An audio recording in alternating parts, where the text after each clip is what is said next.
உலகத் தமிழ் மக்கள் அனைவருக்குமே வணக்கம். இன்றைய நாளுக்கான நாணய மாற்று விகிதங்களை இலங்கை மத்திய வங்கி வெளியிட்டுள்ளது.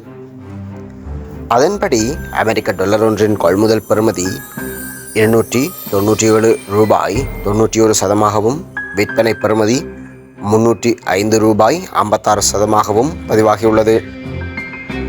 கனேடிய டாலர் ஒன்றின் கொள்முதல் பெறுமதி 213 ரூபாய் 45 சதமாகவும், விற்பனை பெறுமதி 221 ரூபாய் 38 சதமாகவும் பதிவாகியுள்ளது. யூரோ ஒன்றினுடைய கொள்முதல் பெறுமதி 345 ரூபாய் 67 சதமாகவும், விற்பனை பெறுமதி 357 ரூபாய் 18 சதமாகவும் பதிவாகியுள்ளது. இஸ்ரேலின் பவுன் ஒன்றின் கொள்முதல் பெறுமதி 399 ரூபாய் 72 சதமாகவும், விற்பனை பெறுமதி 412 ரூபாய் 34 சதமாகவும் பதிவாகியுள்ளது. ஆஸ்திரேலிய டாலர் ஒன்றின் கொள்முதல் பெறுமதி 189 ரூபாய் 4 சதமாகவும், விற்பனை பெறுமதி 198 ரூபாய் 57 சதமாகவும் பதிவாகியுள்ளது.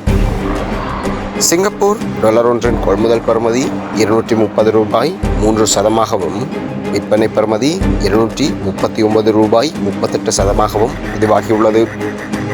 இது போன்ற உண்மை தகவல்களை பெற்றுக்கொள்ள சேனலை சப்ஸ்கிரைப் செய்து வைத்துக் கொள்ளுங்கள். நன்றி.